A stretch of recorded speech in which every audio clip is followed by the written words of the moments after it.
So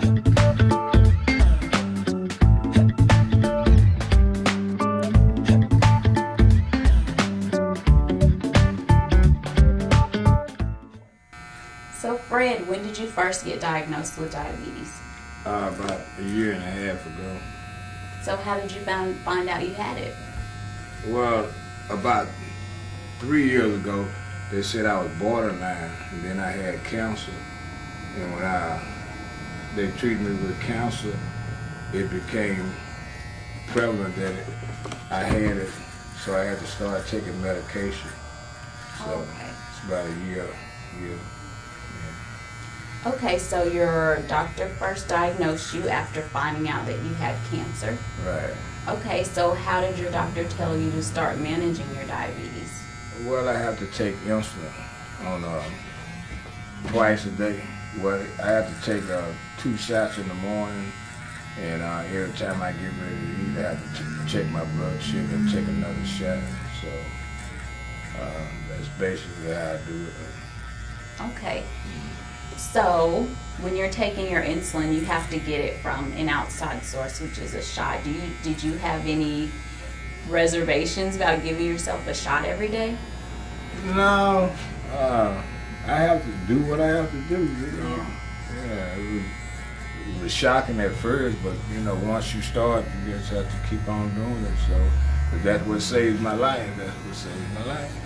So you do your blood check as well, like the finger prick? Yeah, I have to prick and check my blood level every time. Before I eat. And then is that how you measure how much insulin to give yourself? Well, they already have my dietitian. She tell me what I need to shoot. If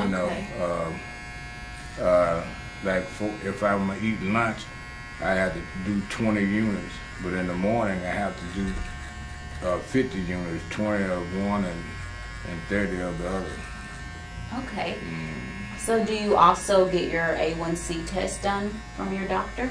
Yeah, I have to go there periodically, and they test me. Okay, so for those of you who don't know, the A1C test is basically like a finger prick with a memory.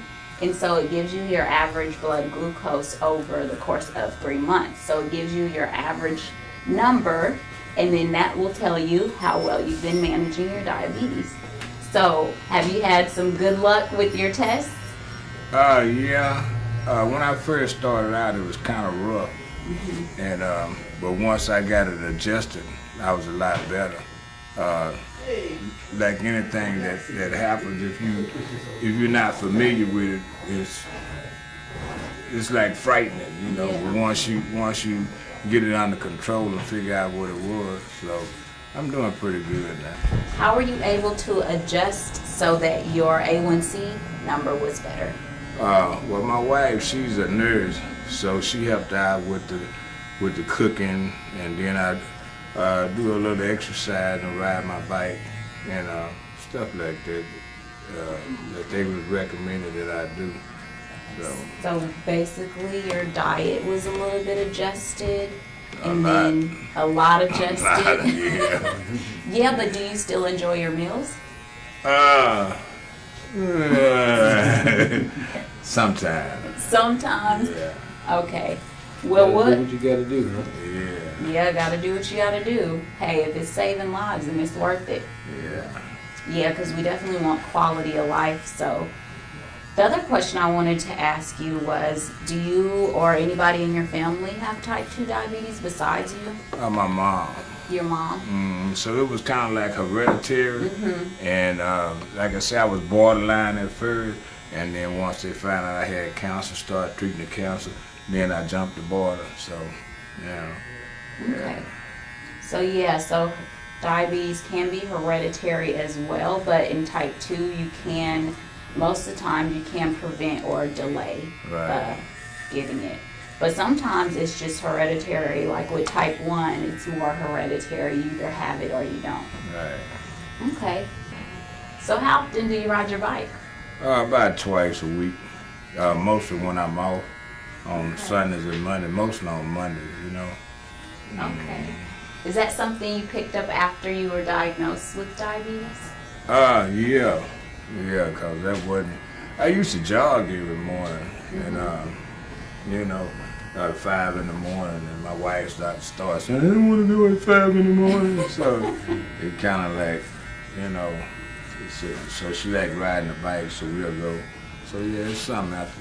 So how important was it for you to have your wife helping you with your regimen, your diet, and your exercise? Oh, it was very important, because my eating habits are really bad, you know. And before I got a wife, oh man, I was just eating some of everything. Yeah. Yeah, well, yeah, and it could have been just like a symptom of your insulin being too high that makes you hungry, that you're just eating everything in sight, right? Exactly.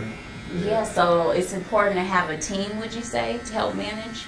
Yeah, really important, because you know I have bad eating habits, and a lot of vegetables and stuff I wasn't eating. Yeah, so it was like fast food, you know. I figured I get a hamburger, I get the lettuce and the tomatoes and all this stuff I didn't really need, you know what I'm saying? Yes, yeah, I hear a lot of people are like, yeah, well, I ate vegetables today, it was lettuce on my burger. Right.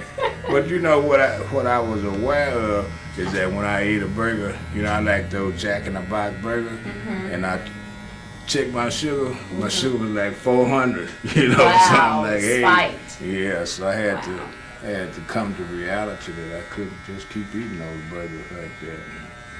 Yeah, well, that's like really important that you said like it can spike, and that's why monitoring your blood glucose is so important, because then you can find out what are the foods you can eat and what are the foods you can't eat. Exactly. Right? Like cookies and ice cream, whoa, man. But I found out after I eat it, you know, it's like my blood sugar is way up, you know. So it's not really good for me. Yeah, so you work with your healthcare professional a lot with your, since you've been diagnosed? Well, like I said, it's been over a year, so they give you a regimen, and as long as the regimen is working for you, you know, I go back on the 30th, and they'll see how I'm doing. If I'm doing all right, well, they'll just, you know, leave it where it's at. And so far, it's been pretty good. Okay, did you, my other question was about education more. So did you, once you got diagnosed, were you like, what is it? Did you know what it was? How did you figure out what diabetes was? Well, I'm a veteran, so at the VA, they have a person that she specializes in it, and she told me what I need to do and how I need to do it, and that's how she adjusted my medication. Okay. Yeah. So the American Diabetes Association, one of the recommendations is once you're diagnosed is to first get educated, and that's through a certified diabetes educator. Right. So that sounds like kind of the specialist that you talk to. Exactly. And we also have a program called Living with Type 2. So for newly diagnosed patients, we give you literature in the mail, and we offer support, all for free. It's a free program, and you can sign up by going to 188-DIABETES. You just call 7 days a week during business hours, and then they'll just get your information, and they'll set you up, and you can get free literature in the mail. Or anything else you need, like if you have any questions about diabetes, you can also call that number. It's 1-888-DIABETES. Well, hey Fred, do you have any advice for anybody living with diabetes? Take care of yourself, exercise, eat right, and just, you know, do what the doctors say do. Well, thank you so much for your time. Thank you for having me here in your barbershop. All right, thank you for coming. Not a problem. All right.